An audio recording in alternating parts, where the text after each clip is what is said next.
Hey, I'm Allison from Learning at the Primary Pond. I'm a literacy specialist, and in this video, I'm going to share 3 quick but high impact tips to help you save time when you're prepping your literacy centers or whatever type of independent work you use with your students. Before we dive in, if you haven't subscribed to my channel yet, make sure to do that now, and then also hit the little bell so that you're notified every time I post a brand new video about teaching literacy in K2. Before we go into the tips, just briefly, I want you to take a moment and really add up all the time you plan or spend planning for centers every single week. So think about like coming up with activity ideas, making copies, finding files, digging things out, cutting things out, folding, whatever else you do, cleaning up, whatever else it takes. Just take a moment and really add up how much time that takes. And I would love for you to share in the comments to answer the question, how much time does it take you on a weekly basis to prep for your literacy centers or independent work? Would love to know how many minutes or how many hours per week. So it can really add up, and so that's why saving time is so important, because you want those high quality activities, but you also don't want to spend hours and hours before school, after school, on weekends prepping, right? So tip number 1, great for saving time, is to use materials that you've already prepared for small group or even whole group activities. Reuse them in some way for your centers. This is also really good because, the more kids understand how to do an activity, because maybe they have started it with you already, or maybe they've done it already with you once and they're repeating it, the more that our kids are comfortable with the activities and have experience with them, the more likely they are to stay on task and actually do what they're supposed to be doing. So let me give you some examples of what that might look like. Now, let's say I have like different materials at different levels here. So this is a book from my kindergarten literacy club, and then I also have a passage and some corresponding materials from my first and second grade literacy club. But basically, let's say that you have read some kind of text in the small group setting, and then what you do is you have a folder and the kids put whatever book or whatever passage it is in that folder.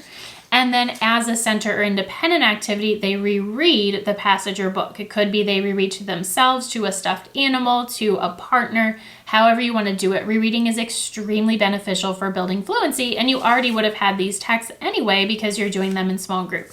So that's an idea. Another idea, like let's say that you have had them do read a passage with you in small group, and then as independent work, you could have them like fill out a graphic organizer. So this is about ducks, and then they are filling out this little graphic organizer to write facts from the text. So they reread as a center, and then they fill out the organizer.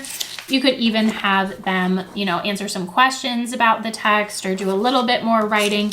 So again, this is building from what they're already doing in the small group setting, and then they're going off and doing some more with it as an independent activity. So huge time saver, but also really beneficial for kids. And again, these materials that I was just showing you here with the duck passage and the activities, that's from my first and second grade literacy club, and then the book is from my kindergarten literacy club.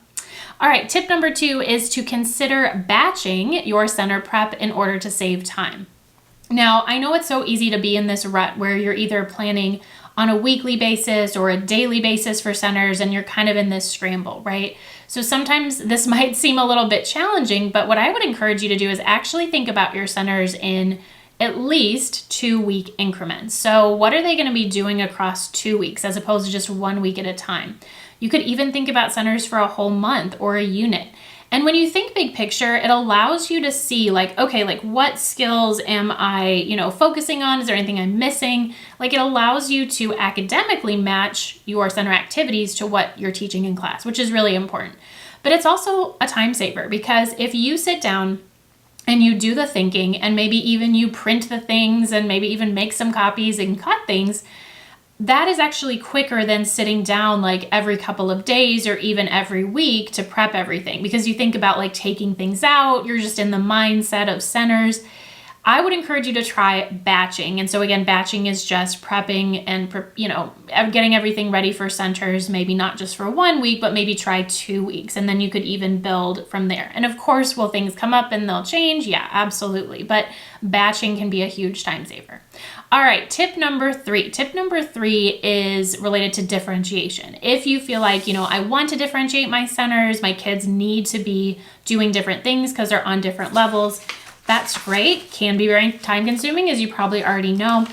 And so to help with that, I would do something like this. These are 1st and 2nd grade Literacy Club materials where there is a game and it's the same exact game, but like this version of the game is for silent E words, and then this version of the game has prefixes and suffixes, so more challenging multisyllabic words. So again, same game, different skills, but this is something that you can do as well, whether it's a board game or you make a Go Fish game or they're making words, like use the same materials, but differentiate the words or whatever skill the kids are working on. So that can help you differentiate and also save time.